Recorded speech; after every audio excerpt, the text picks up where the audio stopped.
Assalamualaikum warahmatullahi wabarakatuh. Pada kesempatan ini saya hanya ingin mengajak bahwa di dalam melaksanakan ibadah puasa Ramadan ini, marilah kita mengadakan evaluasi. Kenapa demikian?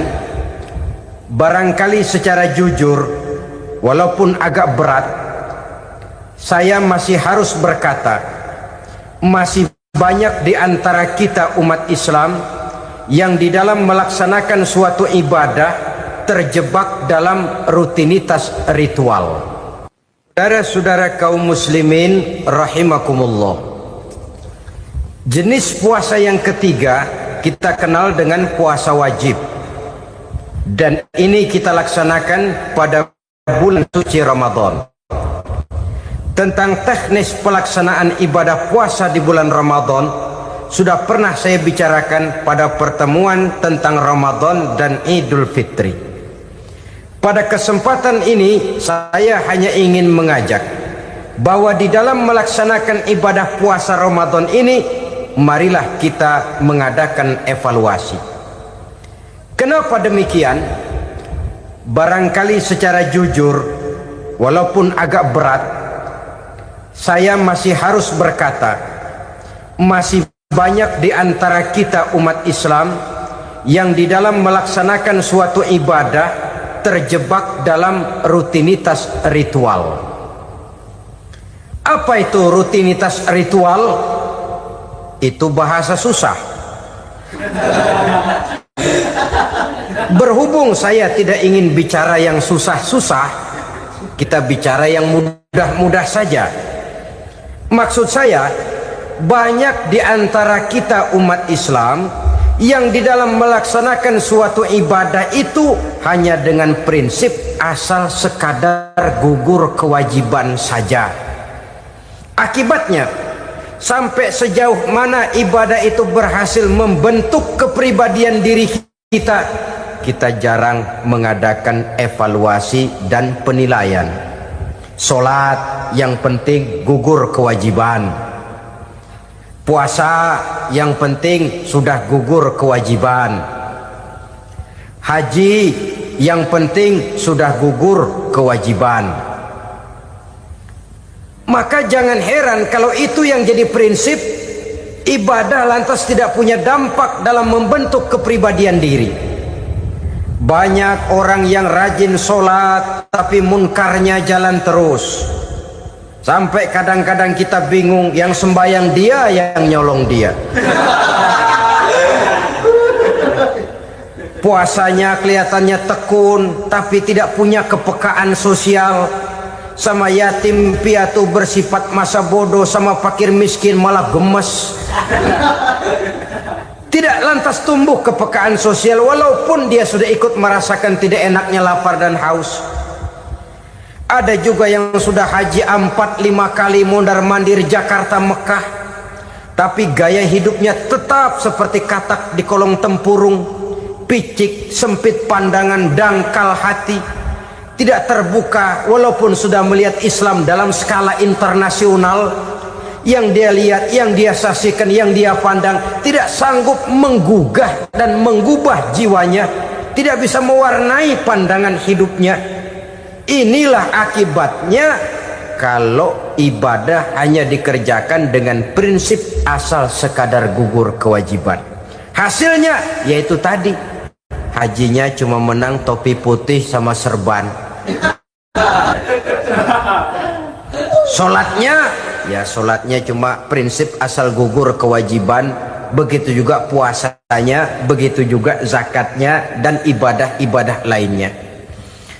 Bukan tanpa satu maksud, jikalau Allah Subhanahu wa Ta'ala memerintahkan kita melaksanakan ibadah puasa di bulan suci Ramadan, bahkan maksud itu sangat pada penghujung ayat yang memerintahkan kita puasa.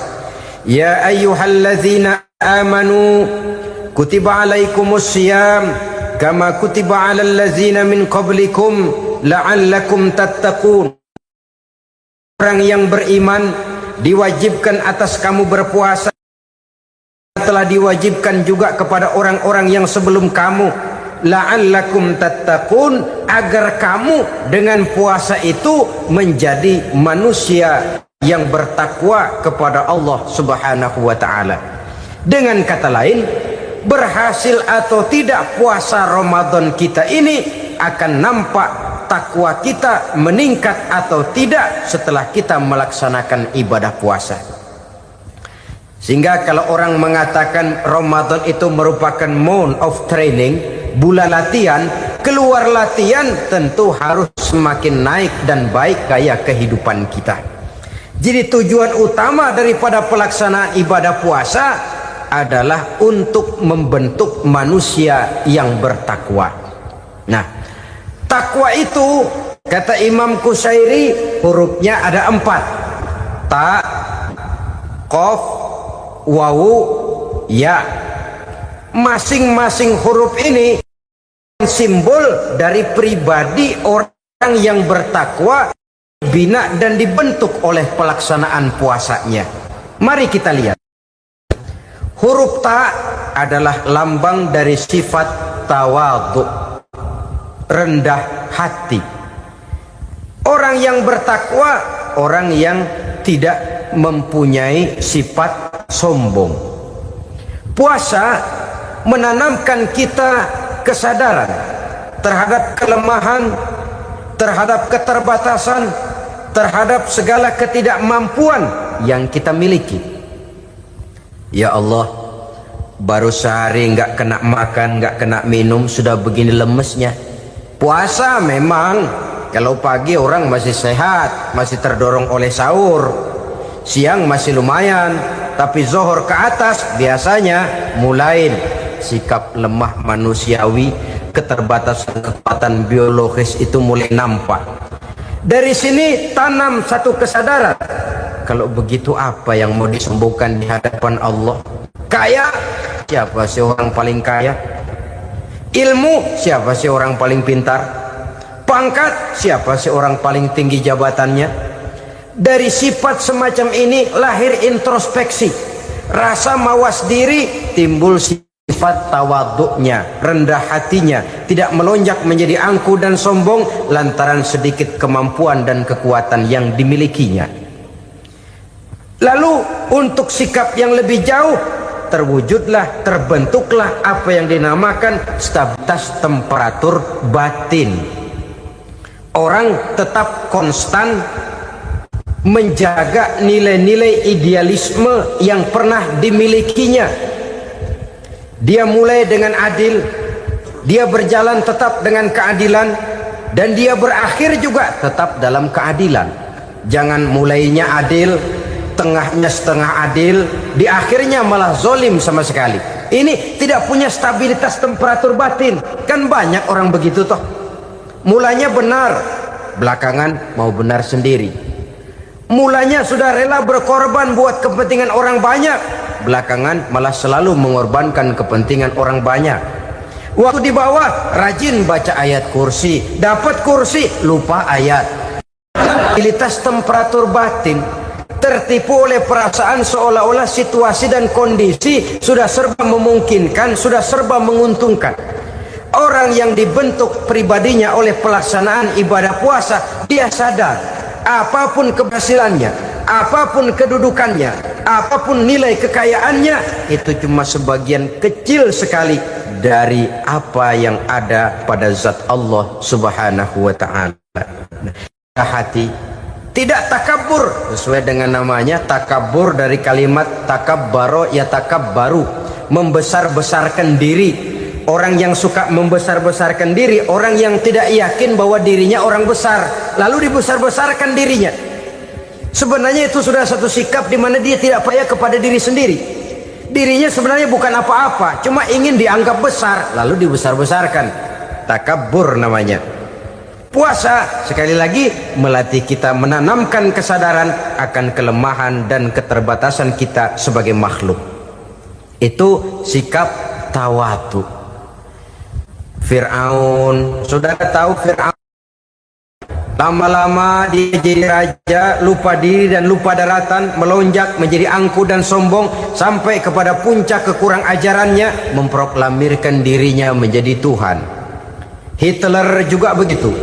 Pendeknya orang manakala tidak ada kesadaran tentang dari mana segalanya berasal dan kemana segalanya akan kembali, dia mudah out of control. Kalau sudah out of control, maka dia akan melakukan perbuatan yang melampaui batas. Itu yang pertama. Jadi orang takwa, orang yang rendah hati, salah satu tujuan daripada pelaksanaan ibadah puasa menanamkan sikap rendah hati. Dari sikap rendah hati ini yang timbul lalu apa? Kepekaan sosial. Kalau saya puasa, saya sudah merasakan bagaimana tidak enaknya lapar. Saya sudah merasakan bagaimana tidak enaknya haus. Tapi bagaimanapun, saya lapar cuma sebentar, saya haus cuma sebentar. Selesai maghrib, lapar saya hilang, haus saya hilang. Bagaimana yatim piatu, orang-orang tua jompo yang perlu santunan, orang-orang miskin yang terkapar di kolong-kolong jembatan, yang tiap hari merasakan perasaan seperti ini tanpa tahu kapan hidup dan nasibnya akan berubah, tidur beratapkan langit berselimut koran. Kalau demikian saya ini beruntung. Kalau demikian apa yang bisa saya lakukan untuk mereka? Kepekaan sosial ini lalu timbul dalam apa yang orang sekarang namakan solidaritas, kesetiakawanan sosial. Hidup tidak hanya untuk kepentingan diri dan perutnya sendiri saja, tapi mau menolong, mau membantu orang yang memang memerlukan bantuan dan pertolongan itu sendiri. Jangan setelah tahu lapar tidak enak, haus tidak enak, tapi kita tidak mau tenggang rasa, tidak mau timbang rasa. Begini loh tidak enaknya lapar, begini loh tidak enaknya haus. Ini terjadi pada diri saya. Saya masih mampu, masih berbuka puasa. Bagaimana yang tiap hari merasakan seperti ini? Tidak Ramadan, tidak Syawal, tidak Zulqa'dah, tidak Zulhijjah, selalu kelaparan dan kehausan. Dari sana timbul kepekaan sosial. Lalu lahirlah sikap pemurah, dermawan, mau menoleh ke kiri dan ke kanan. Bahkan Al-Quran itu sampai mengancam betul. Ara'aita allazi yukadzibu bid-din fadzalika allazi yad'ul yatim wa la mendustakan agama. Islam mendustakan Islam. Salat dia tapi mendustakan salat. Puasa dia tapi mendustakan puasa. Siapa mereka itu? Fadzalika allazi yad'ul yatim. Merekalah orang-orang yang meninggalkan anak-anak yatim. Wa la yahuddu ala ta'amil miskin, dan tidak pernah memberi pertolongan, tidak memerintahkan memberi makan kepada fakir miskin, walaupun dia berada pada posisi dan kondisi yang memang dia mampu. Nah, kalau dia tidak mampu itu lain soal. Dia mampu, dia tahu, dan dia diam saja. Itu termasuk yukadzibu biddin, orang-orang yang mendustakan agama. Berlindung kita kepada Allah, jangan sampai termasuk ke dalam kelompok itu. Yang kedua, saudara, huruf takwa itu qaf. Qaf adalah lambang dari sifat qanaah. Qanaah artinya merasa cukup. Puasa melatih kita untuk bersikap cukup dalam hidup. Kalau kita perturutkan menjelang saat berbuka, menunggu waktu berbuka, istilah orang di Jawa Barat ngabuburit katanya, kita menunggu saat berbuka, segalanya saja ingin kita beli, segalanya saja ingin kita minum, semuanya saja ingin kita makan. Sebab nafsu sudah begitu berupa, perut sudah sedemikian lapar, kerongkong sudah sedemikian haus, rasanya semuanya saja ingin kita telan. Tapi tahukah kita bahwa setelah maghrib berbunyi, berapa banyak yang kita makan, berapa banyak yang kita minum? Sesuaikah dengan keinginan kita tadi siang? Tadi siang semuanya ingin kita makan, tadi siang semuanya ingin kita minum. Setelah berbuka, berapa banyak yang kita makan, berapa banyak yang kita minum? Itulah kehidupan. Segalanya ingin kita kuasai, segalanya ingin kita punyai, tapi berapa sih yang benar-benar kita perlukan? Maka orang kaya adalah orang yang hidupnya cukup. Orang miskin hakikat yang selalu merasa kurang. Bagaimanapun besar rumah, banyak uang kita, berpuluh kendaraan kita, kalau hidup selalu merasa kurang, itu artinya kita masih miskin. Maka jikalau ingin menjadi orang kaya, kuncinya hakikatnya cuma satu, hati kita merasa cukup dengan yang diberikan Allah, bersyukur atas segala nikmatnya, dan dengan syukur itu, nikmat itu akan ditambah oleh Allah Subhanahu wa ta'ala. Puasa menimbulkan sifat qanaah, dan qanaah adalah watak daripada orang-orang yang bertakwa kepada Allah Subhanahu wa ta'ala. Persis seperti orang minum air laut, makin diminum makin haus, makin diminum makin kering tenggorokan. Begitulah orang berhadapan dengan materi. Tadinya dia akan senang kalau dia merasa punya tanah ratusan hektar. Sudah ratusan hektar, tidak cukup ngelamun lagi, alangkah nikmatnya kalau bisa beli gunung. Gunung dibeli. Sudah punya gunung, lihat laut. Aduh, kalau laut juga bisa dibeli, beli lagi laut. Sudah punya laut, lihat ke atas, langit ada yang jual apa enggak ya?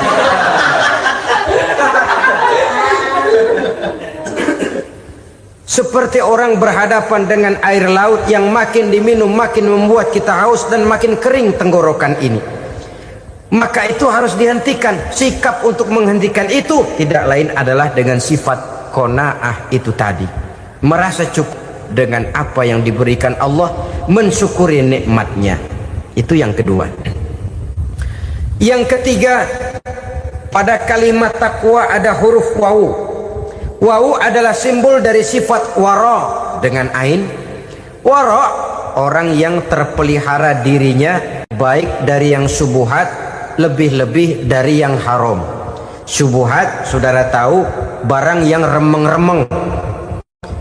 Tapi sungguh pun remeng-remeng, kira-kira prosentasenya 70-30. 70% haram, 30% kemungkinan halalnya.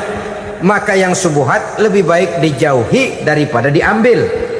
Orang yang punya kepribadian wara, dirinya terpelihara, jangankan dari yang haram, dari yang subuhat saja dia sanggup menjaga dan memelihara dirinya. Oleh karena itu saya heran kalau orang di bulan Ramadan dia sanggup menjaga diri di waktu siang dari jenis makanan yang halal, dari jenis minuman yang haram. Ada tahu nganggur di meja siang, enggak dia makan. Ada air teh nganggur di meja siang, enggak dia makan. Padahal itu jenis makanan dan minuman yang halal. Tapi ketika datang maghrib, dia berbuka dengan makanan yang dibeli dari uang yang dihasilkan dengan cara yang haram. Bukankah itu sesuatu yang terbalik? Bukankah dengan demikian sudah tidak lagi menimbulkan sikap yang bisa memelihara dan menjaga kepribadian diri? Orang yang membiasakan diri terpelihara dari yang subuhat apalagi yang haram, maka baik yang dipakainya, yang diminumnya, yang dimakannya terdirilah dari barang-barang yang baik yang dihalalkan oleh agama. Wara. Kemudian yang keempat, pada huruf kalimat takwa ada huruf yakin. Huruf ya simbol dari sifat yakin. Orang yang puasa dibentuk kepribadiannya mempunyai satu keyakinan yang tangguh, dan keyakinan adalah ciri daripada orang yang takwa. Kita lihat yang dipanggil melaksanakan ibadah puasa ini kan iman, karena memang sulit untuk melaksanakan puasa kalau tidak iman yang jadi dasar. Setidaknya seperti sudah pernah saya sampaikan, ibadah puasa ini memang sulit terkena penyakit show. Kalau kita sholat barangkali terangsang karena kelihatan orang lain. Kalau kita pergi haji mungkin jadi sugesti karena orang banyak tahu. Kalau kita bayar kita jadi terangsang karena banyak orang lihat. Tapi kalau sudah puasa, puasa itu kan yang tahu cuma kita dan Allah saja. Ya kita sholat, orang lain lihat, kita jadi rada semangat. Kita pergi haji, orang lain banyak ngantar, kita semangat. Kita bayar zakat, orang lain banyak saksikan, kita bersemangat. Tapi kita puasa, siapa yang mau nyaksiin kita puasa? Siapa yang mau memuji kita puasa? Siapa yang mau menyanjung kita puasa? Itu cuma urusan kita dan Allah. Oleh karenanya, dasar daripada pelaksanaan ibadah yang harus mencedik tenggorokan, segalanya jadi nikmatan. Tidak ada kerja yang lebih indah selain kerja yang didasarkan kepada satu keyakinan bahwa yang kita kerjakan itu adalah sesuatu yang benar. Dalam hal ini sesuatu yang diperintahkan oleh Allah Subhanahu wa taala kepada kita. Saudara-saudara kaum muslimin rahimakumullah. Demikianlah titik evaluasi kita. Jangan berpuasa hanya dengan prinsip asal sekadar menggugurkan kewajiban saja, yang akan berakibat Ramadan tahun ini berakhir begitu, Ramadan terjebak menjalani rutinitas ritualnya saja. Bahkan kadang-kadang yang nyata betul, Nabi menganjurkan tingkatkan ibadah pada 10 hari yang akhir di bulan Ramadan, tanggal 20 sampai akhir Ramadan. Yang kita praktekkan malah kegiatan ibadah kita justru menurun pada 20 Ramadan yang akhir. Coba lihat 20 Ramadan ke atas, itu pasukan tarawih paling kelas 60-70 tahun ke atas. Kemana yang lain? Sudah berpikir menghadapi lebaran, berpikir pulang mudik, berpikir macam-macam. Akibatnya konsentrasi ibadah lalu buyar. Dianjurkan Rasul, tingkatkan ibadah pada 10 hari yang terakhir. Kita malah makin ke akhir makin lancip.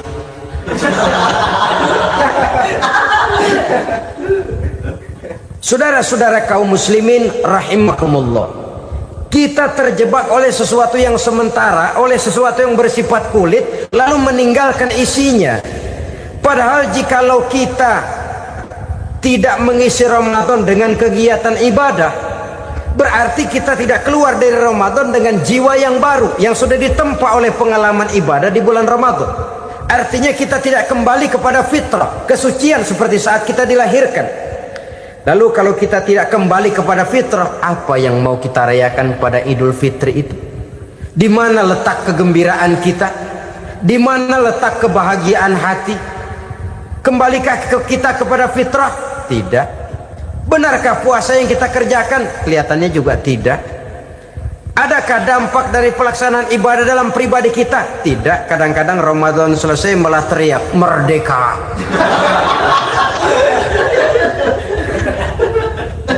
Kalau tadinya Ramadan dia merasa terhalang, mau keluar siang, mau makan siang, bulan puasa, mau minum siang, bulan puasa, mau gandengan, bulan puasa.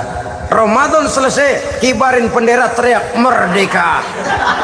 Lalu kembali merajalela. Saudara-saudara, dampaknya tidak akan kelihatan. Padahal puasa yang baik, la'allakum tattaqun, membentuk manusia yang bertakwa kepada Allah Azza wa Jalla.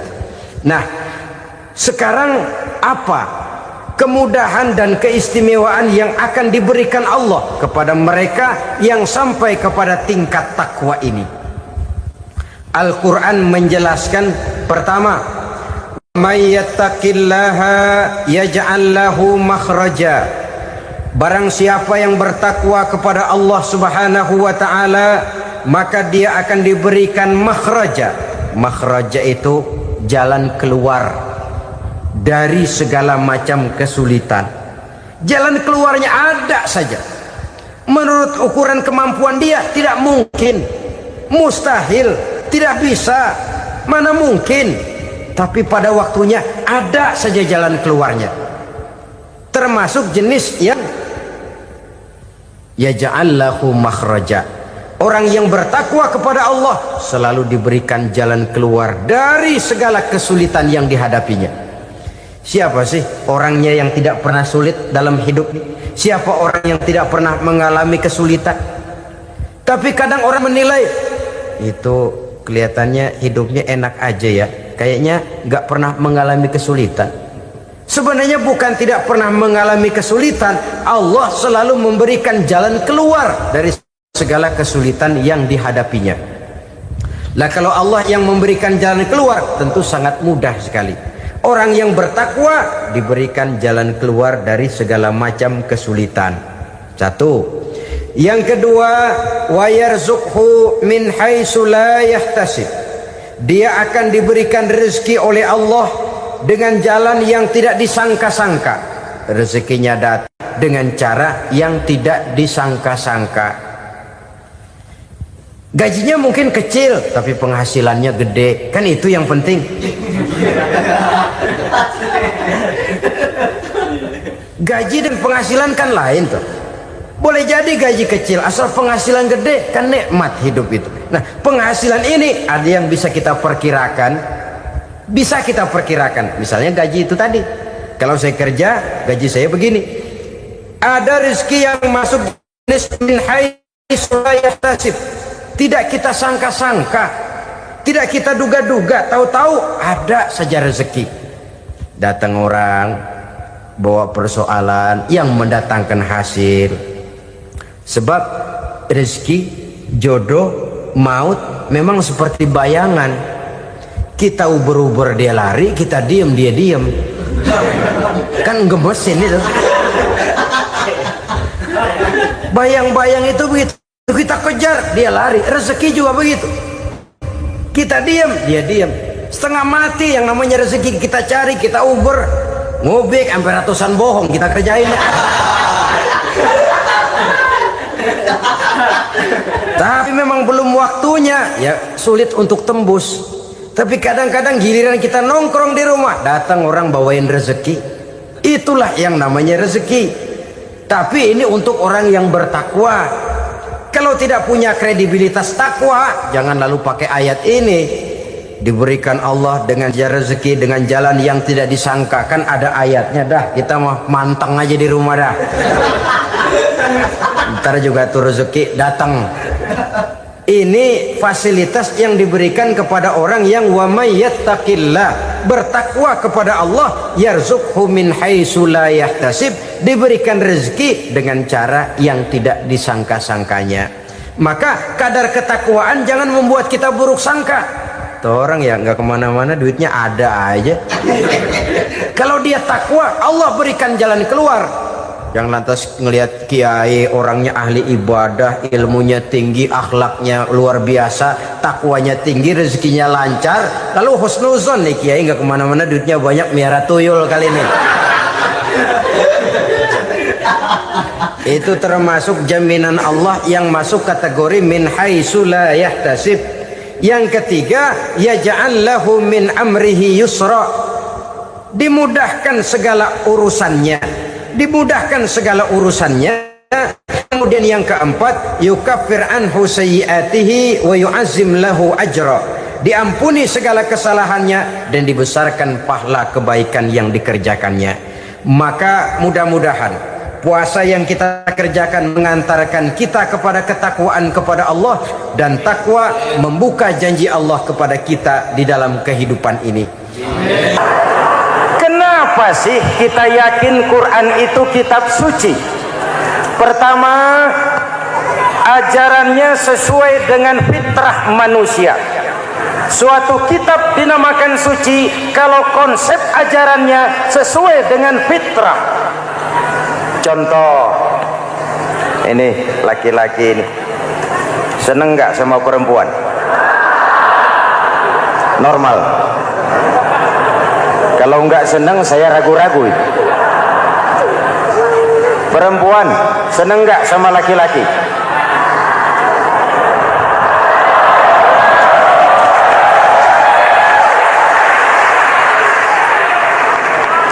Ini fitrah. Laki-laki suka perempuan, perempuan suka laki-laki. Quran memahami itu. Hai laki-laki, kau senang dengan perempuan. Hai perempuan, kau suka dengan laki-laki. Oke, lewat sini, lewat pintu yang disebut nikah. Kalau kitab suci melarang nikah, itu bertentangan dengan fitrah manusia. Maka dalam Quran, mulai dari umat sampai ulama dan segala profesi dianjurkan nikah. Kalau kiai tidak boleh nikah, saya pilih mengundurkan diri, Pak.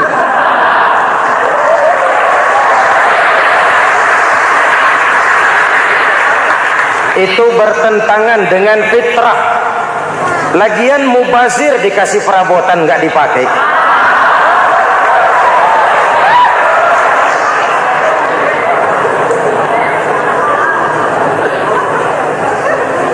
Fitrah.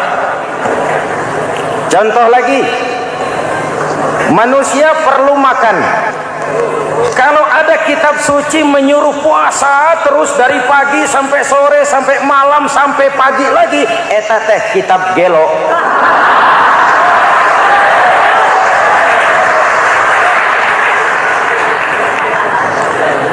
Quran sesuai dengan fitrah, puasa mulai dari imsak sampai datang waktu maghrib. Puasa ngebleng dari pagi sampai sore sampai malam merusak kesehatan. Malam berpuasa boleh bergaul dengan istri. Kenapa? Fitrah. Kalau siang tidak boleh, malam tidak boleh, sebulan penuh panas kepala.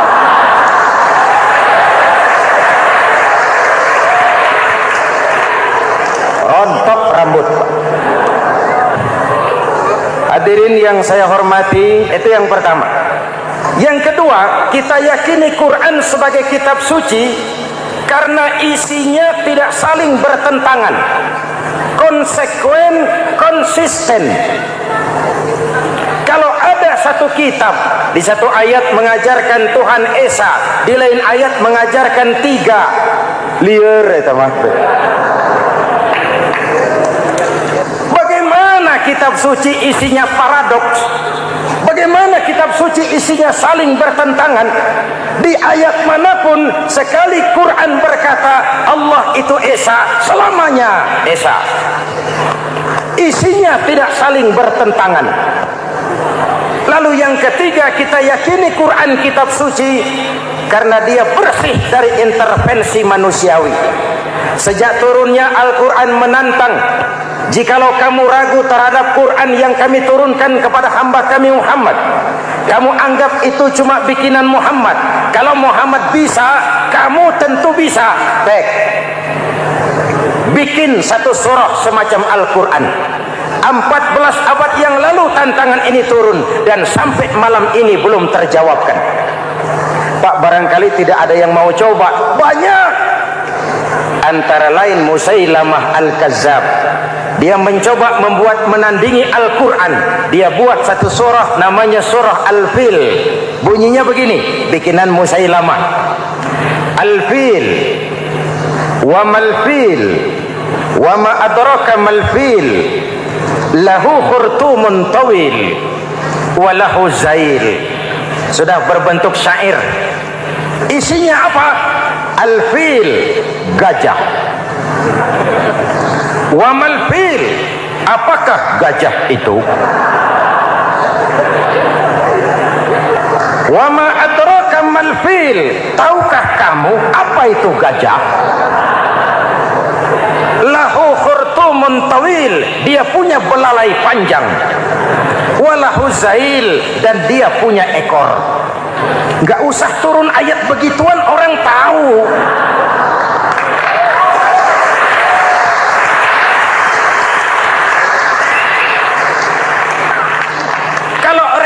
Mendekati, maka isi jauh panggang dari api. Kitab suci bersih dari campur tangan manusiawi. Maka Al-Quran, ke bahasa apapun dia diterjemahkan, naskah aslinya tetap ikut.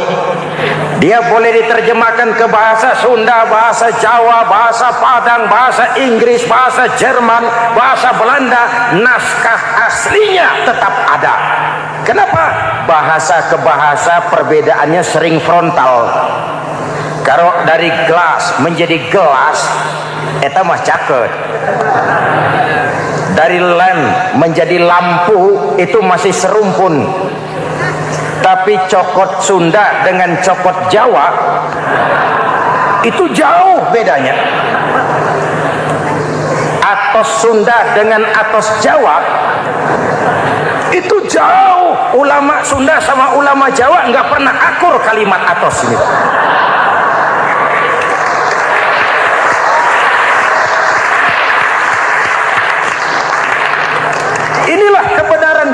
Allah, inna nahnu nazzalna dzikra wa inna lahu lahafizun. Kami yang turunkan Al-Quran, kami yang akan menjaganya. Ribuan orang hafal Al-Quran. Lalu apa pesan-pesan misi utama Al-Quran? Pertama, menegakkan tauhid. Ini yang lebih dahulu, membentuk kualitas sumber daya manusia dengan menanamkan nilai-nilai keimanan, membebaskan dari ketergantungan kepada benda. Ya ayyuhan nasu ubudu rabbakumul ladzi khalaqakum. Hai manusia, Tuhanmu yang perlu kau sembah hanyalah Tuhan yang telah menciptakan kamu. Jangan menyembah Tuhan yang tidak pernah menciptakan kamu. Mengapa kau menyembah harta padahal dirimu lebih berharga dari harta? Kenapa kau menyembah pangkat dan jabatan padahal dirimu lebih berharga dari pangkat dan jabatan?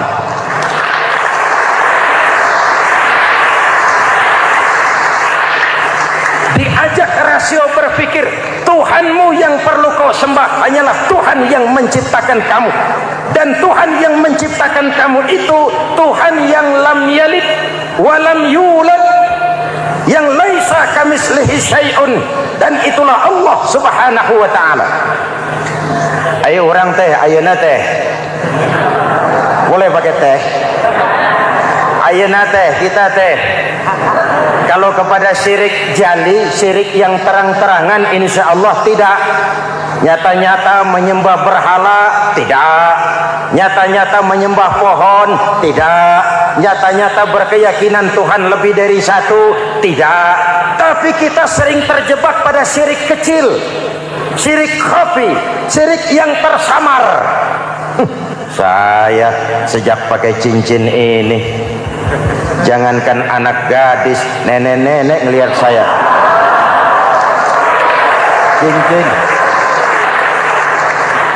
Jangankan anak gadis, nenek-nenek lihat saya lemes cincin. Ini saya sejak ada perkutut di rumah ini dagang lancar perkutut. Ini Ramadan, bulan penempaan nilai-nilai keimanan.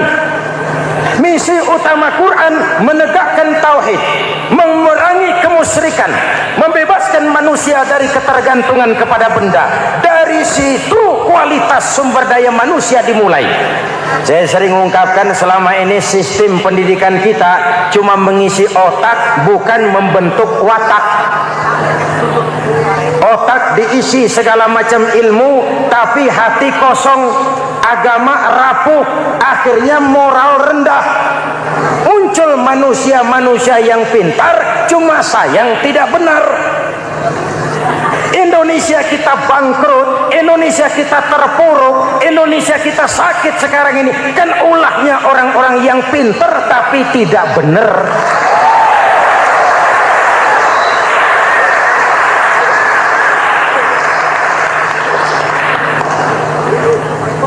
Saya bicara kayak begini, ini bukan pidato politik, ini nurani. Politik naon kadut.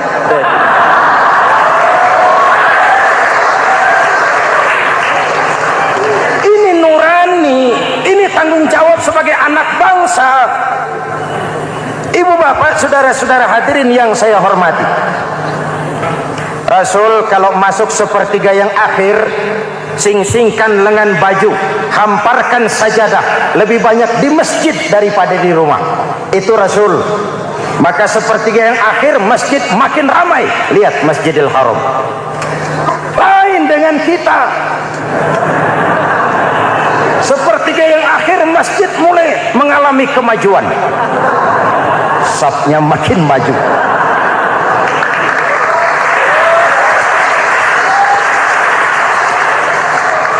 Pasar ramai, terminal beludak. Padahal sepertiga yang akhir itu puncak. Padahal di situ nilai tambah. Dan anggap ini Ramadan terakhir yang diberikan Allah kepada kita. Kenapa? Memang tidak ada jaminan tahun depan ketemu Ramadan lagi.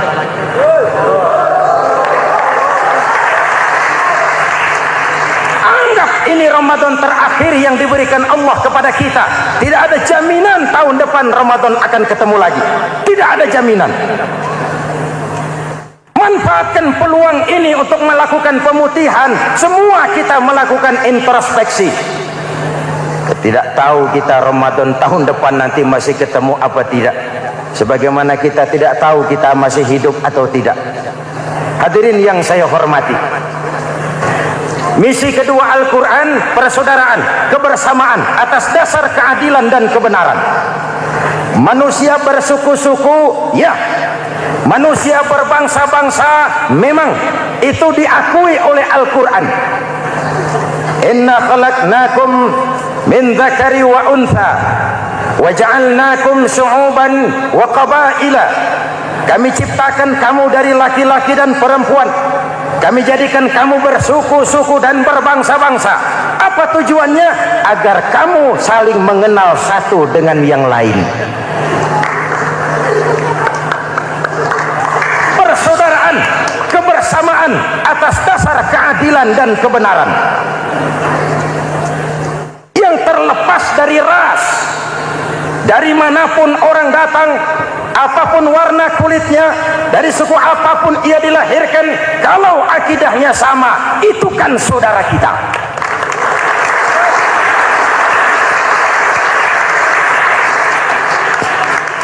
Seperti di masjid, kita tidak peduli dari mana kita datang.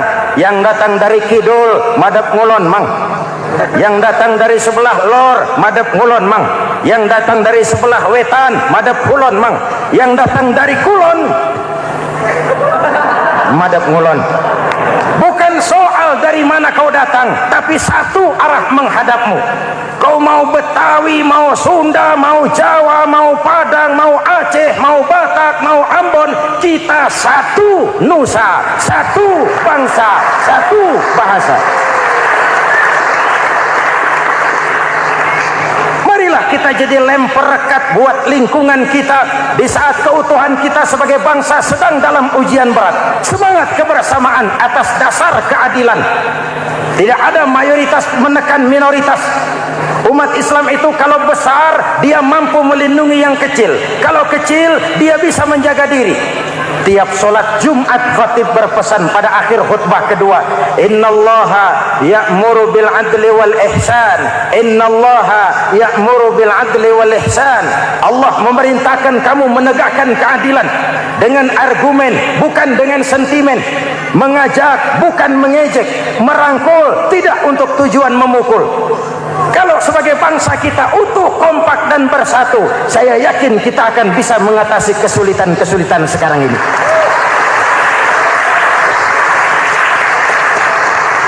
Kan kita prihatin kadang-kadang tawuran antar desa, antar RT, antar RW, antar kecamatan, sampai antar elit di atas. Makanya saya ulang lagi pesan ini. Kalau elit di atas tawuran, jadilah penonton yang baik. Saudara-saudara kaum muslimin yang saya cintai, kita prihatin, kita seakan tercabut dari akar budaya kita sebagai bangsa. Kenapa kita yang berfalsafahkan Pancasila, kenapa kita yang berketuhanan yang Maha Esa tiba-tiba jadi beringas dan brutal? Ada maling ayam ketangkap, disiram bensin, dibakar hidup-hidup. Kok kita bisa begitu? Street justice, pengadilan jalanan mulai tegak. Iyalah kita tidak puas dengan kerja aparat kita, tapi jangan main hakim sendiri. Ini negara, bukan hutan.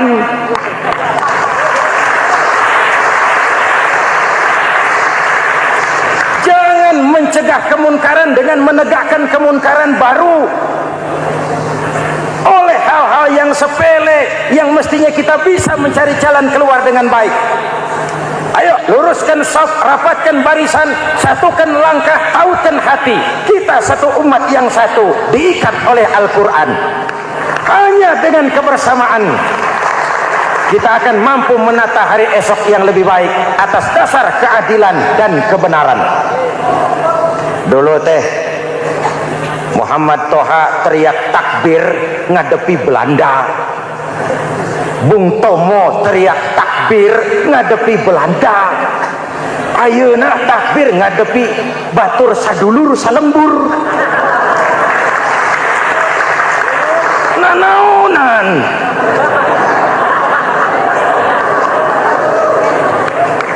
Bung Tomo teriak takbir, Muhammad Toha teriak takbir, yang dihadapi jelas penjajah Belanda.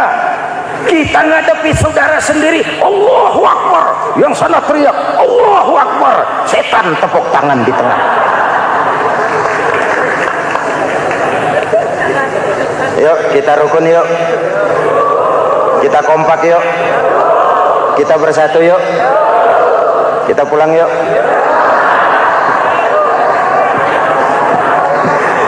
Ini misi kedua. Misi yang ketiga, Al-Quran membebaskan manusia dari gaya hidup sekuler. Quran mengingatkan, awas bung, ada hidup sesudah mati, ada akhirat sesudah dunia. Lebih untung orang yang percaya akhirat daripada yang tidak. Paling tidak hidupnya normatif.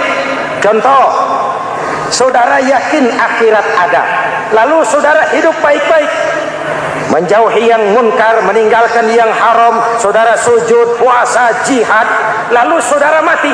Setelah mati ternyata akhirat tidak ada. Tidak ada ruginya. Paling kurang kita sudah dicatat sebagai orang baik. Sebaliknya, saudara tidak percaya sama akhirat, lalu hidup seenaknya, judi, mabuk, zina, nipu orang, korupsi, tenggelam dalam kemunkaran, lalu mati. Setelah mati ternyata akhirat ada. Kemana anjen? Lebih untung orang yang percaya akhirat ketimbang yang tidak. Hidupnya ada rem. Iya pak, saya kepengen banyak uang, tapi kalau main judi nanti di akhirat bagaimana? Iya, saya kepengen jadi orang kaya, tapi kalau korupsi, nipu orang, buka peternakan tuyul, nanti di akhirat bagaimana?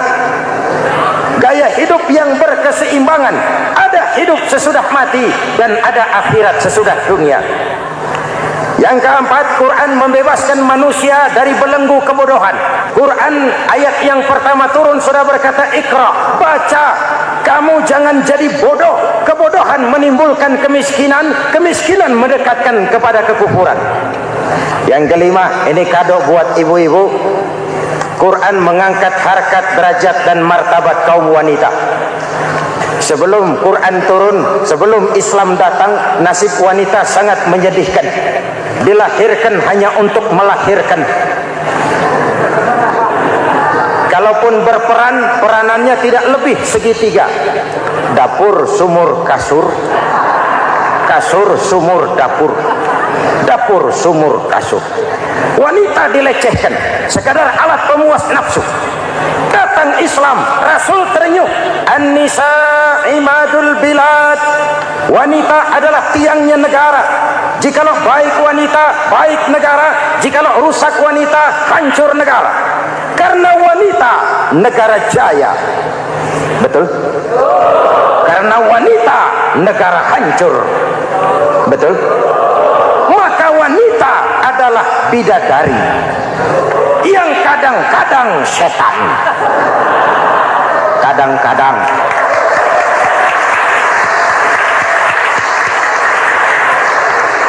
Karena yang hadir di sini bidadari semua.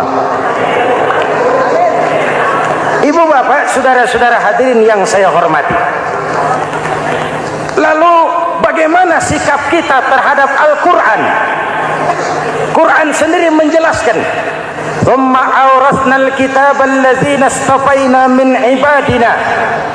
Kemudian kami wariskan kitab Al-Quran yang kami pilih buat hamba-hamba kami yang terpilih. Luar biasa. Umatnya umat pilihan, Rasulnya Rasul pilihan, kitabnya pun kitab pilihan. Kami wariskan Al-Quran kepada hamba-hamba kami yang kami pilih. Bagaimana sikap mereka setelah menerima Al-Quran? Terbagi tiga. Pertama, faminhum zalimun li nafsihi. Di antara mereka ada yang setelah menerima Al-Quran lalu zalim kepada dirinya sendiri. Diterimanya Al-Quran dengan lidahnya, tapi ditolak dengan perbuatannya. mulutnya menjunjung Al-Quran, perbuatannya menginjak Al-Quran. Quran bilang ke barat, dia pergi ke timur. Quran bilang ke selatan, dia berangkat ke utara.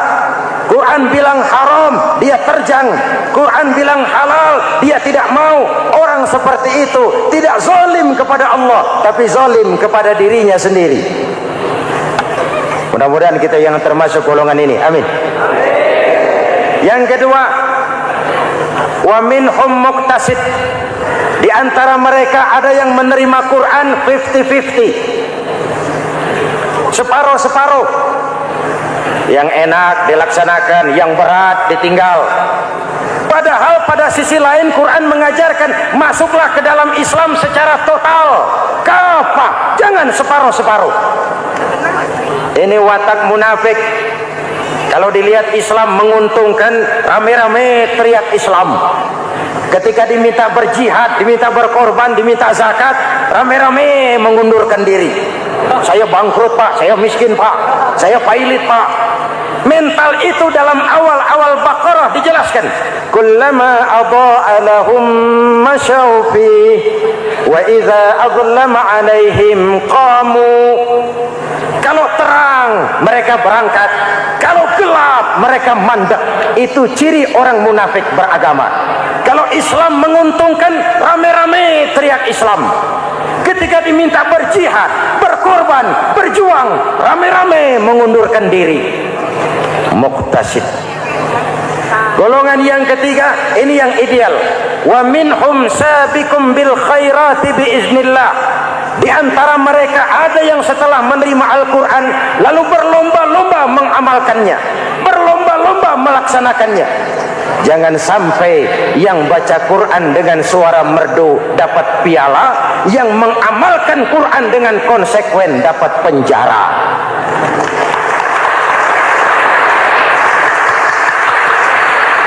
Itu ironi, itu menyedihkan, itu memilukan, dan itu memalukan.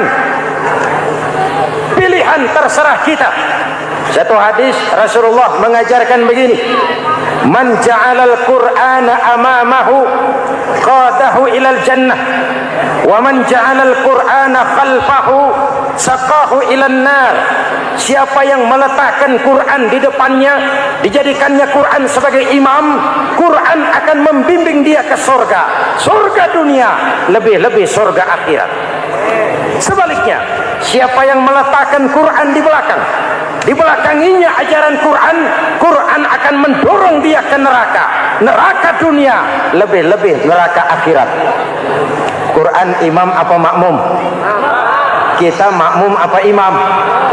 Makmum ikut imam apa imam ikut makmum? Makmum ikut imam. Jikalau Quran adalah imam, jikalau kita adalah makmum. Ke barat kata Quran, ke barat kita berangkat. Ke timur kata Quran, ke timur kita menuju. Halal kata Quran, itu yang kita ambil.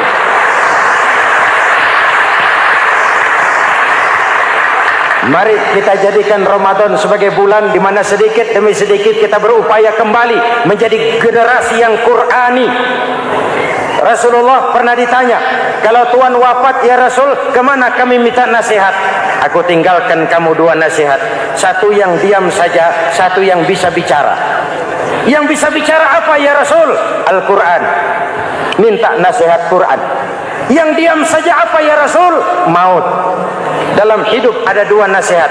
Nasihat yang bisa bicara, Al-Quran. Nasihat yang diam saja, maut. Mau dagang, minta nasihat Quran. Mau bertetangga, minta nasihat Quran. Itu nasihat. Nasihat yang kedua, diam saja, tahu-tahu datang maut. Makanya anggap ini Ramadan terakhir yang diberikan Allah kepada kita, karena tahun depan tidak ada jaminan kita bertemu Ramadan. Manfaatkan 10 yang akhir untuk meningkatkan nilai ibadah kita kepada Allah Subhanahu wa taala. Pada pertemuan kali ini secara khusus kita akan membicarakan tentang puasa ini. Kita akan mulai dari yang pertama, puasa sunnah. Sebagaimana yang kita maklum, sunnah adalah satu perbuatan yang apabila kita kerjakan berpahala, Tapi apabila kita tinggalkan, tidak merupakan dosa. Hanya saja ia merupakan barometer dan ukuran daripada orang-orang yang cinta kepada sunnah itu sendiri. Ada banyak jenis puasa-puasa sunnah ini. Yang pertama, puasa sunnah di bulan Muharram. Rasulullah sallallahu alaihi wasallam bersabda,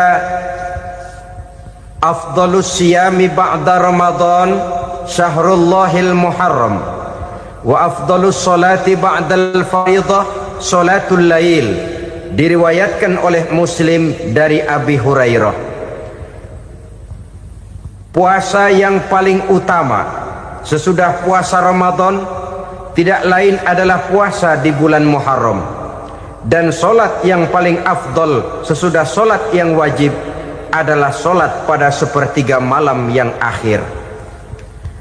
Puasa di bulan Muharram merupakan puasa sunnah dan mempunyai nilai yang sangat besar dalam pandangan Allah Subhanahu wa ta'ala. Buat mereka yang mampu melaksanakan puasa sunnah di bulan Muharram ini, boleh melaksanakannya selama 10 hari. Hari yang pertama boleh juga 3 hari saja, atau setidak-tidaknya 1 hari daripada bulan Muharram. Yang kedua, puasa 10 hari daripada bulan Zulhijjah. Karena bulan Zulhijjah ini memang termasuk bulan yang dimuliakan oleh Allah Subhanahu wa ta'ala.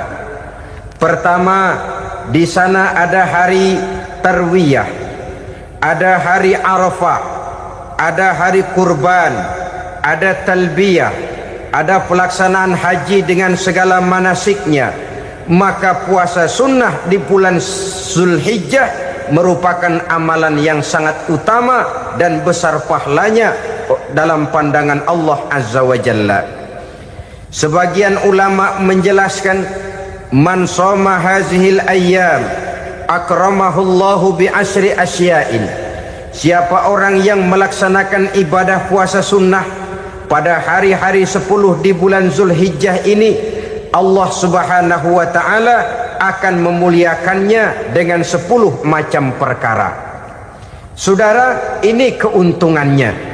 Yang pertama, orang yang puasa di hari-hari 10 bulan Zulhijjah diberikan al-barakah fi umrihi, diberikan keberkahan pada umurnya. Setiap kita ingin memperoleh umur yang berkah. Umur yang berkah itu yang bagaimana? Apa yang jumlahnya panjang? Mungkin. Tetapi yang jelas, umur yang berkah ini adalah umur yang bisa dipertanggungjawabkan di hadapan Allah Subhanahu wa ta'ala. Artinya, umur yang diisi penuh dengan kebajikan, umur yang diisi dengan segala macam kegiatan ibadah, dan umur yang dengan demikian sungguh pun kita sudah mati, jasad terkubur dalam tanah, nama kita akan tetap hidup, dikenal orang oleh karena kebajikan yang kita kerjakan. Saya kira akan lebih merupakan azab ketimbang nikmat kalau orang diberikan umur panjang tapi hanya untuk menumpuk-numpuk dosa saja. Kan lebih baik mana? Umur pendek banyak pahala, umur panjang banyak dosa. Lebih baik mana? Hah? Saya yakin yang paling baik tentu umur panjang banyak pahala. Paling sial umur pendek dosa melulu. Sudah diberikan umur pendek tidak seberapa, dosa berlipat ganda. Itu kalau orang kampung bilang tekor namanya. Rugi. Umur pendek hanya untuk menumpuk-numpuk dosa. Boleh jadi kalau umat-umat zaman dulu, saudara, mereka diberikan umur panjang. Nabi Adam, kita tahu Nabi Adam itu 2000 tahun umurnya. Nabi Nuh 950 tahun. Umatnya ya rata-rata segitu itu. Nah, kalau mereka misalnya punya umur 800 tahun, lalu 200 tahun mereka melakukan dosa, kan masih punya restan 600 tahun untuk taubat, karena umurnya diberikan jatah panjang. Kita ini oleh Allah Subhanahu wa ta'ala, umat Nabi Muhammad ini umurnya pendek-pendek. Kalau nyontoh Nabi 63 tahun saja. Kalau diberikan 70 tahun umur kita sekarang, itu sudah dapat jatah lebih 7 tahun.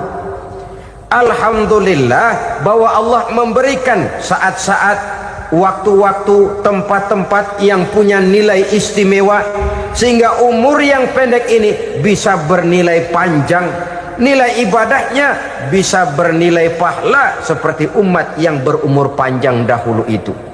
Karena itu manfaatkan umur dengan baik, dan salah satu keberkahan daripada umur akan datang dengan melaksanakan ibadah puasa sunnah. Ini yang pertama. Yang kedua, az-ziyadatu fi malihi, berikan tambahan hartanya, menjadi orang kaya.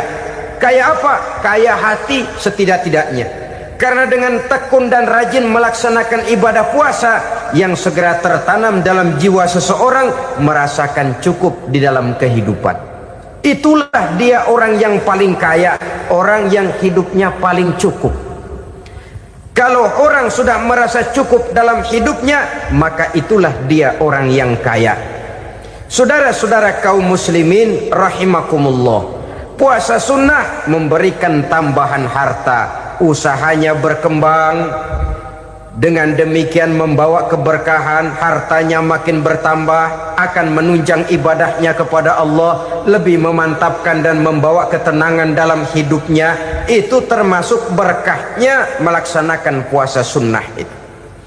Yang ketiga, al-hifzu fi iyalihi, diberikan penjagaan, perlindungan terhadap keluarganya, anaknya sehat, sanak famili dan handai tolannya terjaga dan terpelihara dari segala malapetaka, dari segala mara bahaya, kesehatannya terjamin dan terpelihara.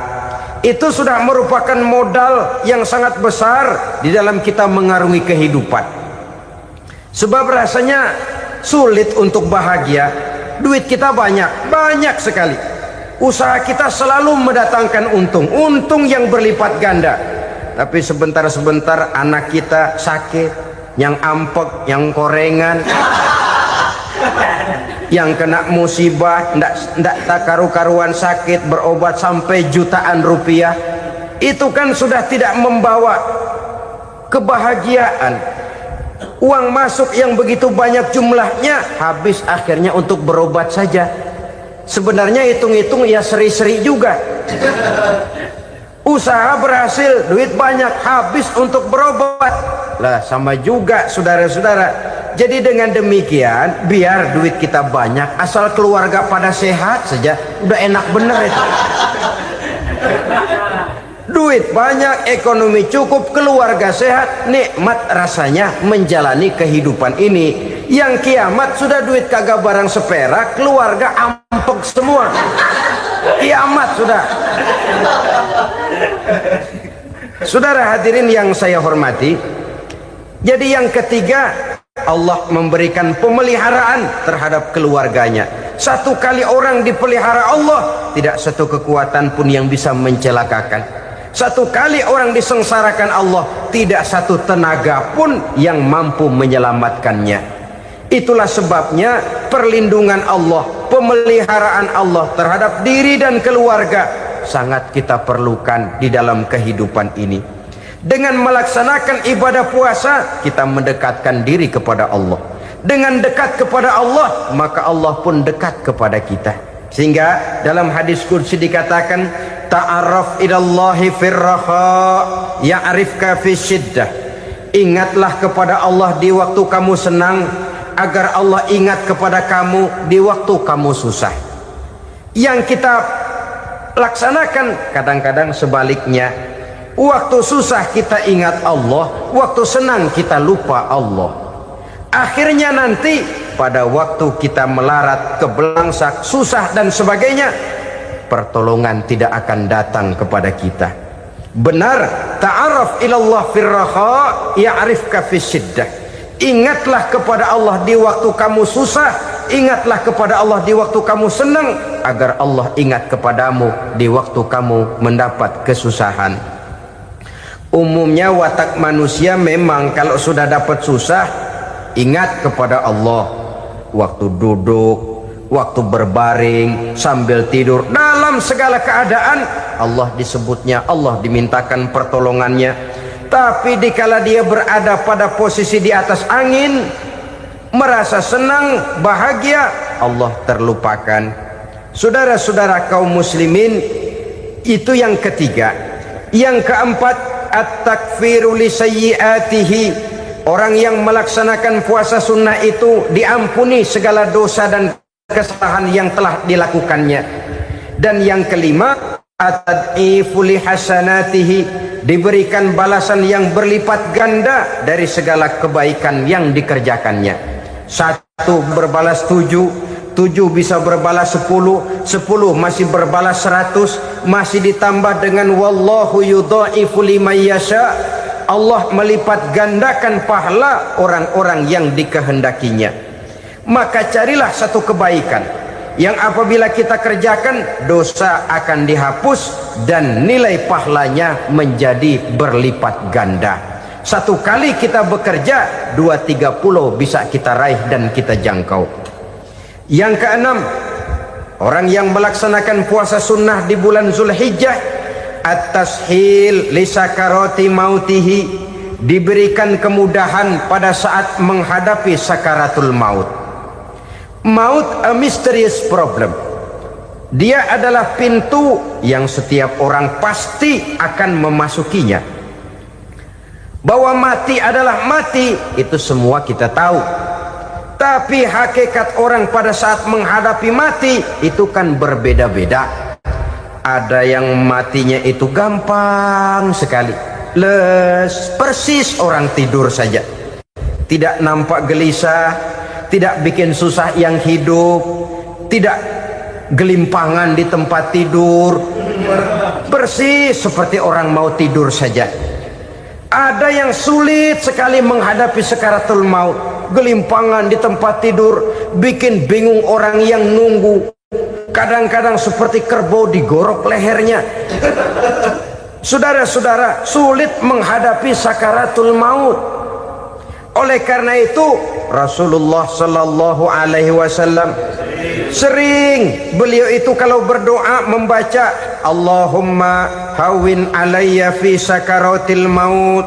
Ya Allah, mudahkan saya di dalam menghadapi sakaratul maut.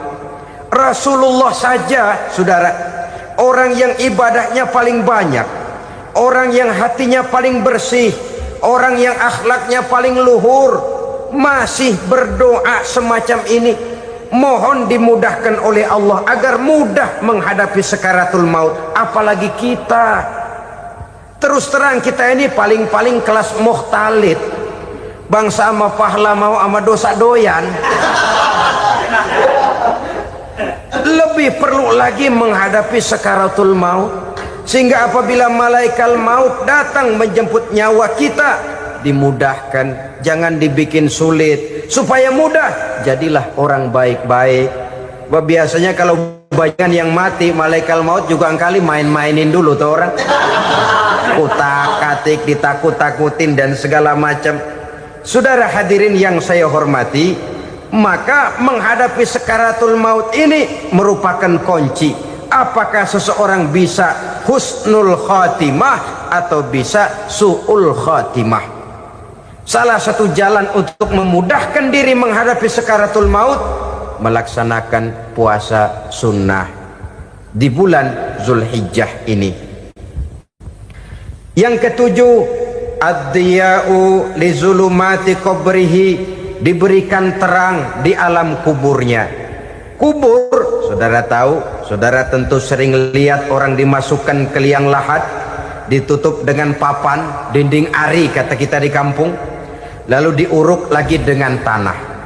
Dalamnya liang lahat, gelapnya liang lahat, gelapnya diuruk dengan tanah, gelapnya di dalam kubur, 3 gelap yang menjadi satu. Bapak moyangnya gelap,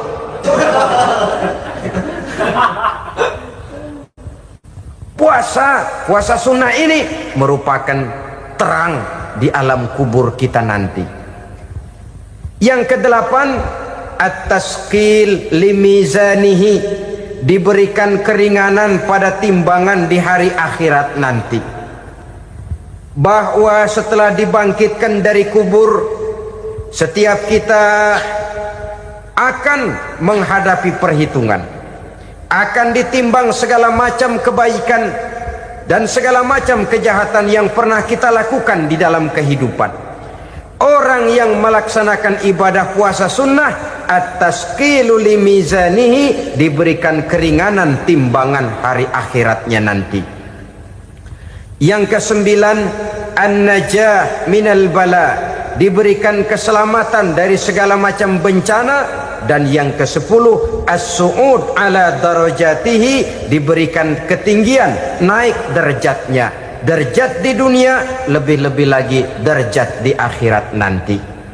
Ini keutamaan yang diberikan Allah Subhanahu wa ta'ala kepada mereka yang melaksanakan ibadah puasa 10 hari di bulan Zulhijjah, menurut penjelasan sebagian dari para ulama kita.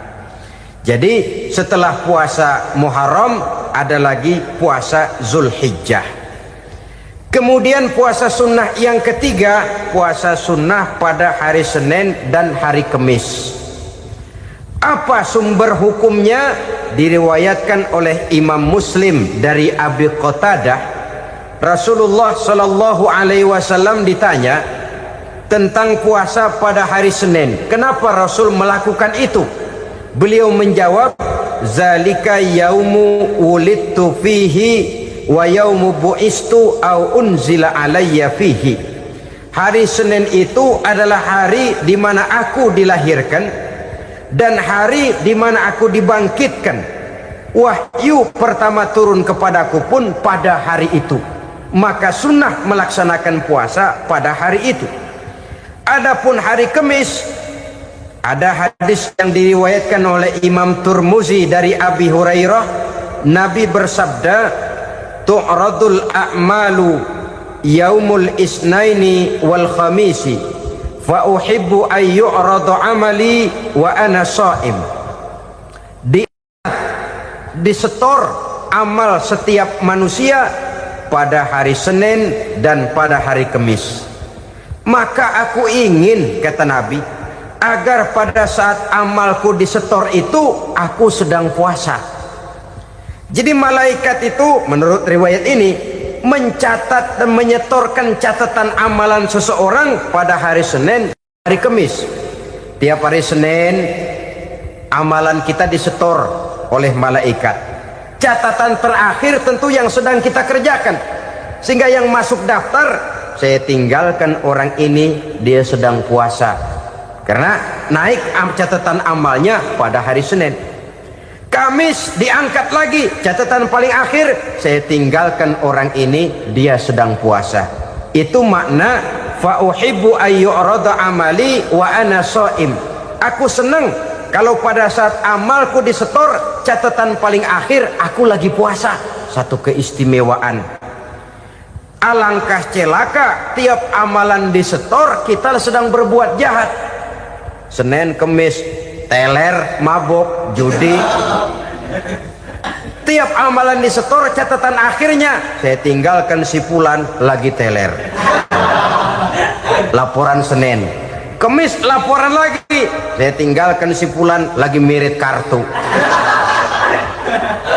Saudara hadirin yang saya muliakan, alangkah jeleknya catatan kita. Oleh karena itu sunnah puasa pada hari Senin dan hari Kamis. Ini amalan sunnah, saudara-saudara.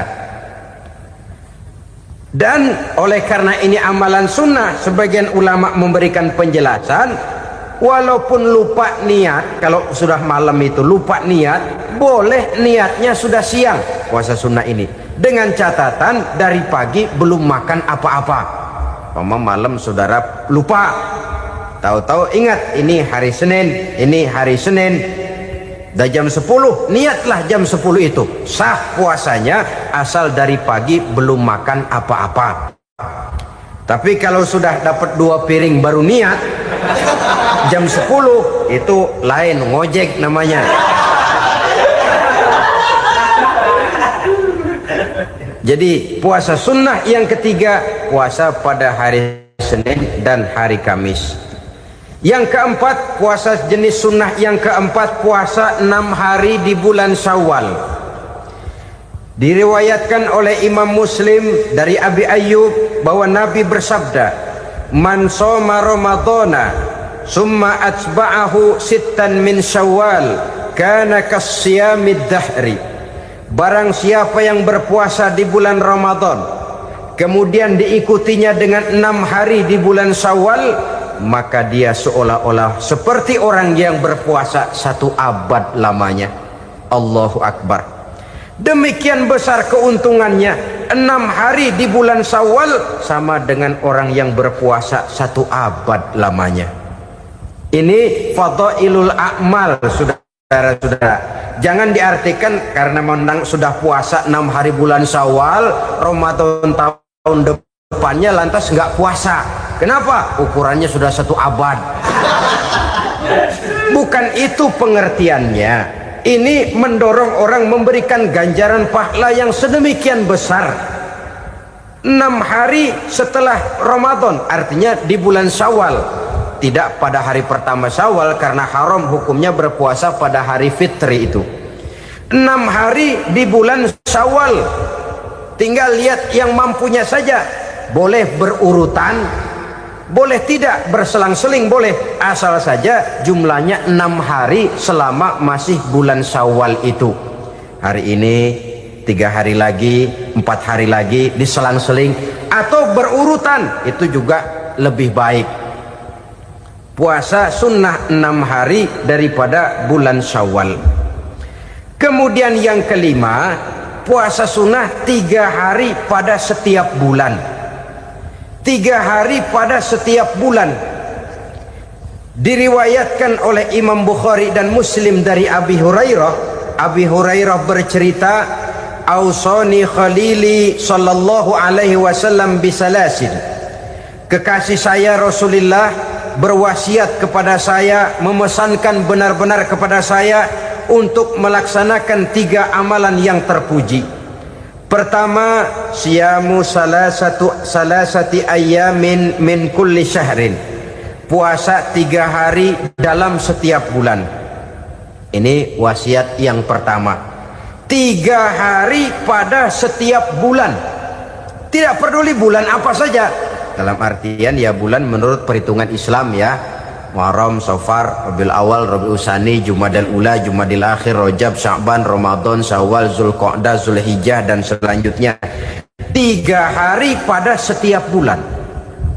Tanggalnya tanggal berapa saja. Lebih utama pada yang disebut Yaumul Bid, yaitu hari-hari di mana bulan menunjukkan purnama. Tanggal 13, tanggal 14 dan tanggal 15 pada setiap bulannya itu disunahkan melaksanakan puasa. Itu wasiat pertama, puasa 3 hari pada setiap bulan. Wasiat yang kedua, waraqatai duha, melaksanakan sholat duha sekurang-kurangnya 2 rakaat. Itu wasiat yang dipesankan benar kepada saya, kata Abi Hurairah. Pertama, puasa 3 hari pada setiap bulan. Yang kedua, usahakan jangan meninggalkan 2 rakaat minimal daripada sembahyang duha. Kita tahu sembahyang duha itu sembahyang sunnah di waktu pagi seketika matahari naik sepenggalahan. Sekurang-kurangnya 2 rakaat, sebanyak-banyaknya 8 rakaat. Di antara fadilah atau keutamaan daripada sholat duha ini yaitu menyangkut masalah rezeki dan usaha. Kemudian wasiat yang ketiga, wa an utira qabla an anama. Beliau sangat berwasiat kepada saya untuk sholat witir sebelum tidur. Artinya sholat malam sebagai amalan sunnah di dalam kehidupan kita. Jadi saudara-saudara, dalam hidup ini kita akan selalu berbentur dengan keperluan. Kalau pada satu saat kita sudah sampai kepada tahap berpikir ini keperluan saya, tentu hal-hal semacam ini akan kita kerjakan.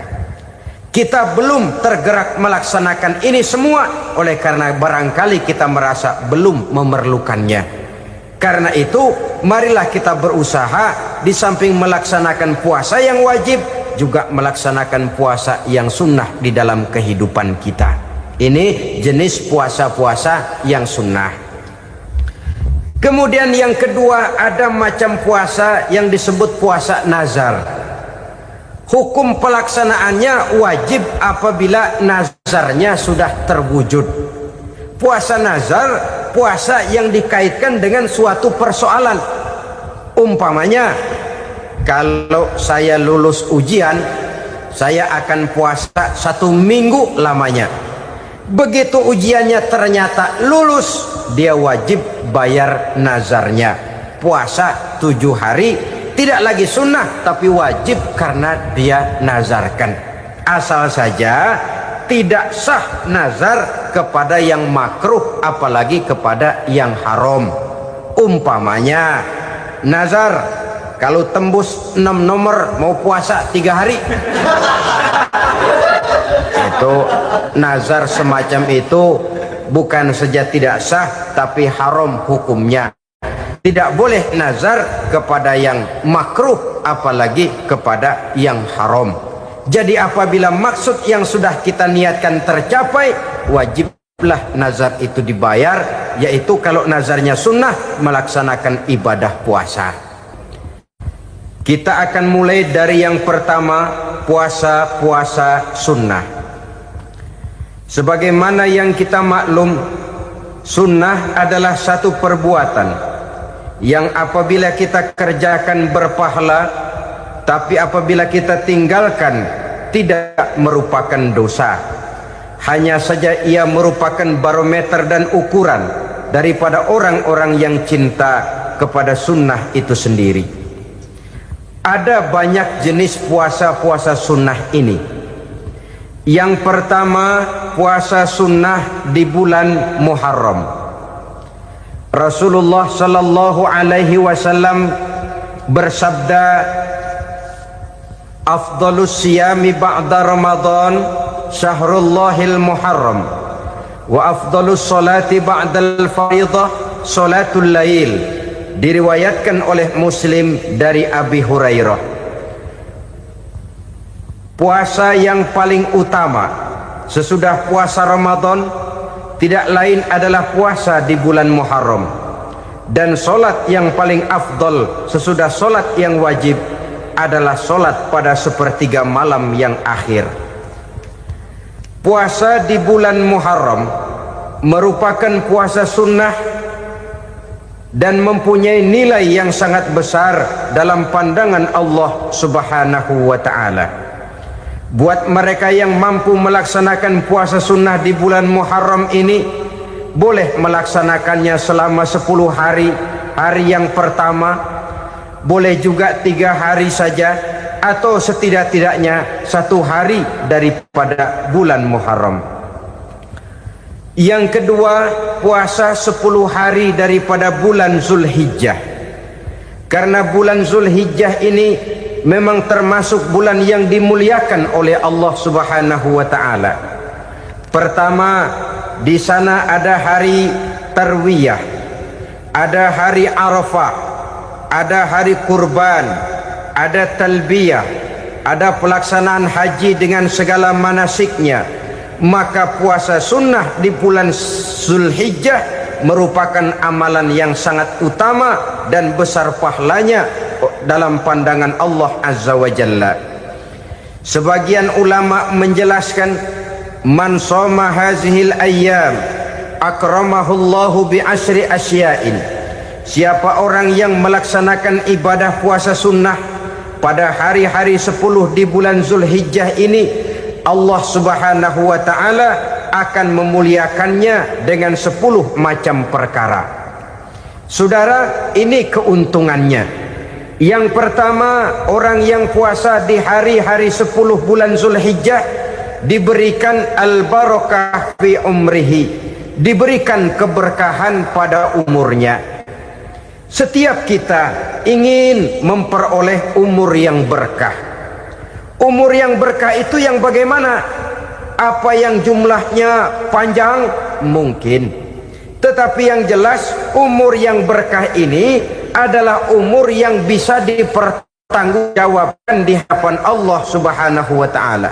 Artinya umur yang diisi penuh dengan kebajikan, umur yang diisi dengan segala macam kegiatan ibadah, dan umur yang dengan demikian sungguh pun kita sudah mati, jasad terkubur dalam tanah, nama kita akan tetap hidup, dikenal orang oleh karena kebajikan yang kita kerjakan. Saya kira akan lebih merupakan azab ketimbang nikmat kalau orang diberikan umur panjang tapi hanya untuk menumpuk-numpuk dosa saja. Kan lebih baik mana? Umur pendek banyak pahala, umur panjang banyak dosa. Lebih baik mana? Saya yakin yang paling baik tentu umur panjang banyak pahala. Paling sial umur pendek dosa melulu. Sudah diberikan umur pendek tidak seberapa, dosa berlipat ganda. Itu kalau orang kampung bilang tekor namanya. Rugi. Umur pendek hanya untuk menumpuk-numpuk dosa. Boleh jadi kalau umat-umat zaman dulu, saudara, mereka diberikan umur panjang. Nabi Adam, kita tahu Nabi Adam itu 2000 tahun umurnya. Nabi Nuh 950 tahun. Umatnya ya rata-rata segitu itu. Nah, kalau mereka misalnya punya umur 800 tahun, lalu 200 tahun mereka melakukan dosa, kan masih punya restan 600 tahun untuk taubat. Karena umurnya diberikan jatah panjang. Kita ini oleh Allah Subhanahu wa taala, umat Nabi Muhammad ini umurnya pendek-pendek. Kalau nyontoh Nabi 63 tahun saja. Kalau diberikan 70 tahun umur kita sekarang, itu sudah dapat jatah lebih 7 tahun. Alhamdulillah bahwa Allah memberikan saat-saat, waktu-waktu, tempat-tempat yang punya nilai istimewa, sehingga umur yang pendek ini bisa bernilai panjang, nilai ibadahnya bisa bernilai pahala seperti umat yang berumur panjang dahulu itu.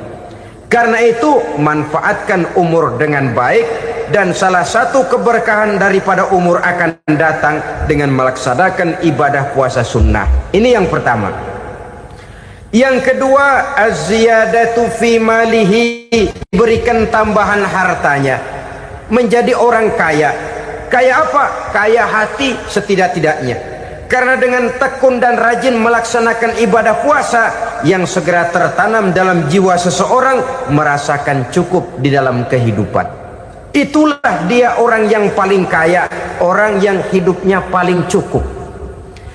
Kalau orang sudah merasa cukup dalam hidupnya, maka itulah dia orang yang kaya.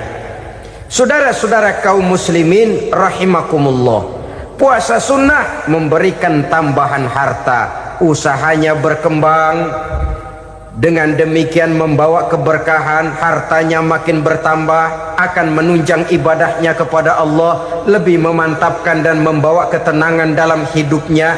Itu termasuk berkahnya melaksanakan puasa sunnah itu. Yang ketiga, al-hifzu fi iyalihi, diberikan penjagaan, perlindungan terhadap keluarganya, anaknya sehat, sanak famili dan handai tolannya terjaga dan terpelihara dari segala malapetaka, dari segala mara bahaya, kesehatannya terjamin dan terpelihara. Itu sudah merupakan modal yang sangat besar di dalam kita mengarungi kehidupan. Sebab rasanya sulit untuk bahagia, duit kita banyak sekali, usaha kita selalu mendatangkan untung yang berlipat ganda. Tapi sebentar-sebentar anak kita sakit, yang ampek, yang korengan, yang kena musibah, ndak tak karu-karuan sakit, berobat sampai jutaan rupiah, itu kan sudah tidak membawa kebahagiaan. Uang masuk yang begitu banyak jumlahnya, habis akhirnya untuk berobat saja. Sebenarnya hitung-hitung ya seri-seri juga. Usaha berhasil, duit banyak, habis untuk berobat. Lah sama juga saudara-saudara. Jadi dengan demikian, biar duit kita banyak, asal keluarga pada sehat saja, udah enak bener itu. Duit banyak, ekonomi cukup, keluarga sehat, nikmat rasanya menjalani kehidupan ini. Yang kiamat sudah duit kagak barang seperak, keluarga ampek semua. Kiamat sudah. Saudara hadirin yang saya hormati, jadi yang ketiga, Allah memberikan pemeliharaan terhadap keluarganya. Satu kali orang dipelihara Allah, tidak satu kekuatan pun yang bisa mencelakakan. Satu kali orang disengsarakan Allah, tidak satu tenaga pun yang mampu menyelamatkannya. Itulah sebabnya perlindungan Allah, pemeliharaan Allah terhadap diri dan keluarga sangat kita perlukan di dalam kehidupan ini. Dengan melaksanakan ibadah puasa, kita mendekatkan diri kepada Allah. Dengan dekat kepada Allah, maka Allah pun dekat kepada kita. Sehingga dalam hadis qudsi dikatakan, ta'arraf ilallahi firraha ya'rifka fi syiddah. Ingatlah kepada Allah di waktu kamu senang, agar Allah ingat kepada kamu di waktu kamu susah.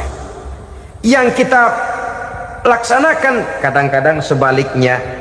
Waktu susah kita ingat Allah, waktu senang kita lupa Allah.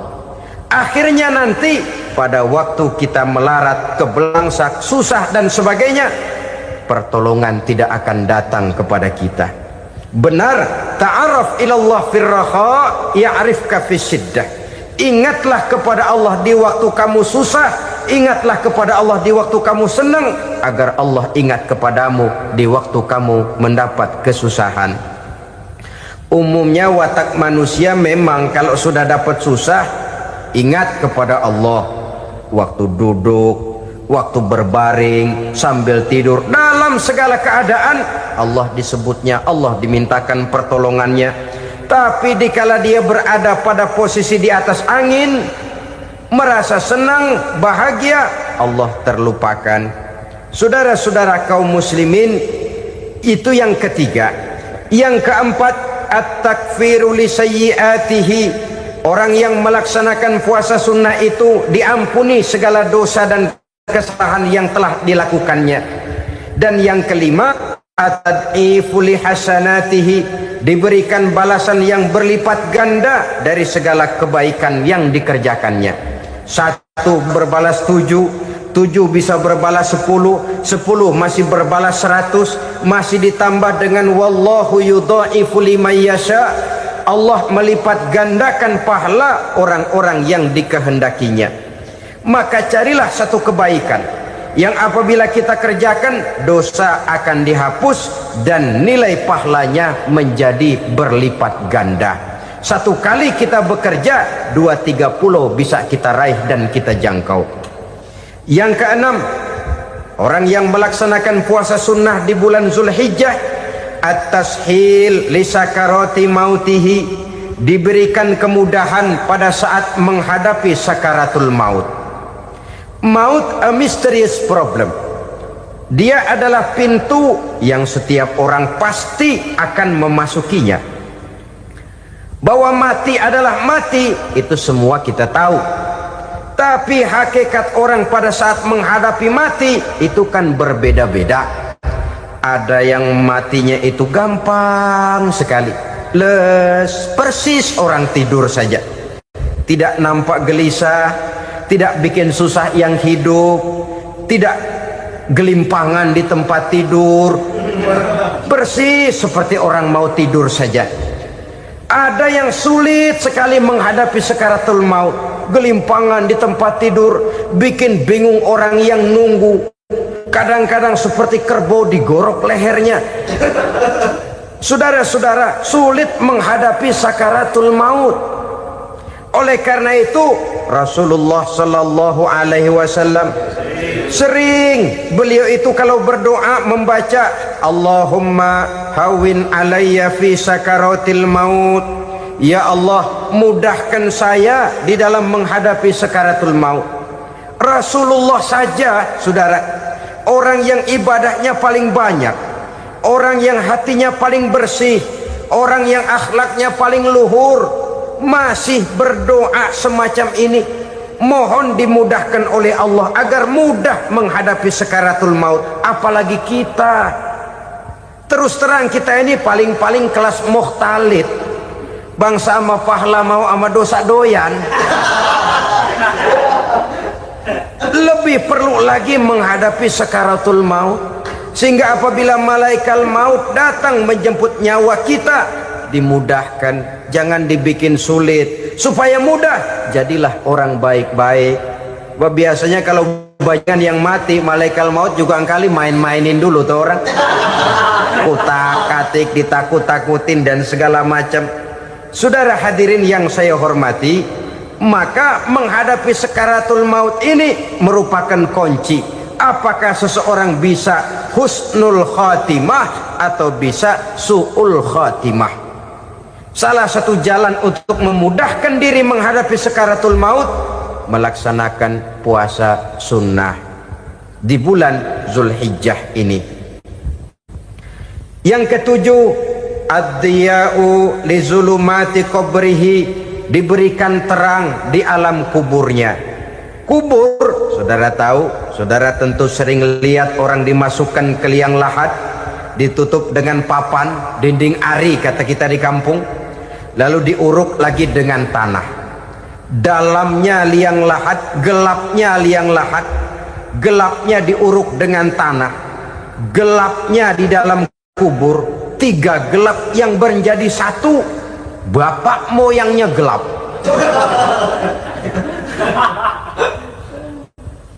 Puasa sunnah ini merupakan terang di alam kubur kita nanti. Yang kedelapan, at-tasqil limizanihi, diberikan keringanan pada timbangan di hari akhirat nanti. Bahwa setelah dibangkitkan dari kubur, setiap kita akan menghadapi perhitungan, akan ditimbang segala macam kebaikan dan segala macam kejahatan yang pernah kita lakukan di dalam kehidupan. Orang yang melaksanakan ibadah puasa sunnah, at-tasqilu limizanihi, diberikan keringanan timbangan hari akhiratnya nanti. Yang kesembilan, an-najah minal bala, diberikan keselamatan dari segala macam bencana. Dan yang ke-10, as-su'ud ala darajatihi, diberikan ketinggian, naik derajatnya, derajat di dunia, lebih-lebih lagi derajat di akhirat nanti. Ini keutamaan yang diberikan Allah Subhanahu wa ta'ala kepada mereka yang melaksanakan ibadah puasa 10 hari di bulan Zulhijjah menurut penjelasan sebagian dari para ulama kita. Jadi setelah puasa Muharram ada lagi puasa Zulhijjah.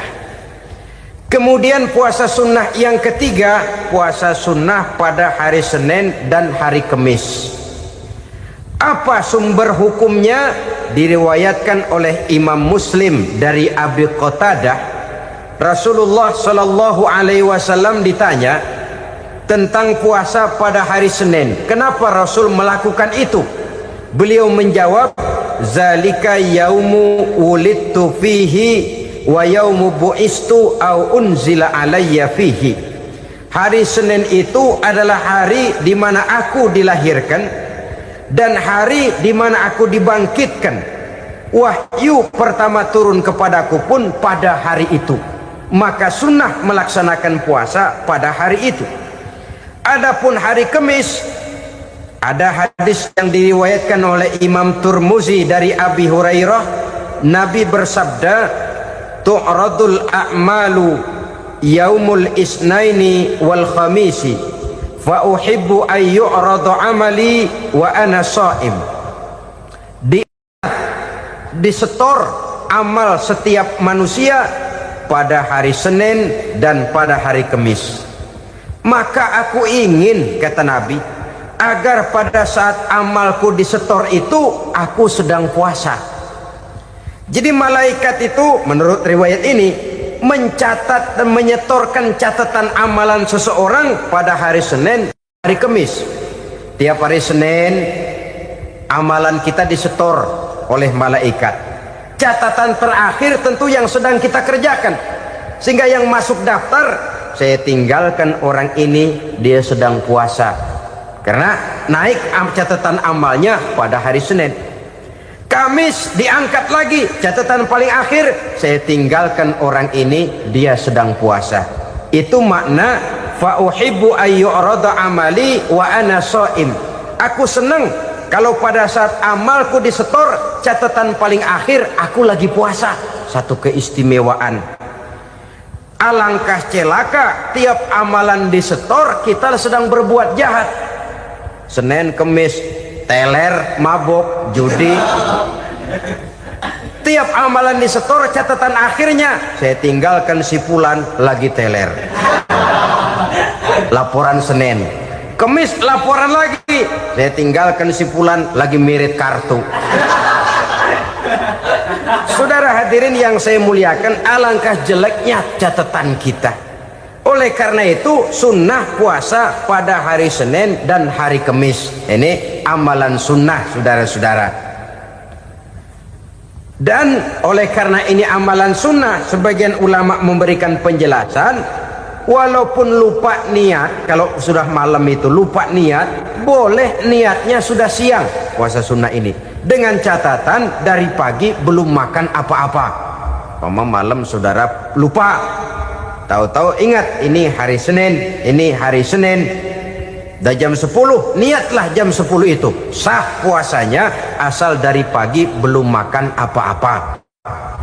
Tapi kalau sudah dapat 2 piring baru niat jam 10, itu lain, ngojek namanya.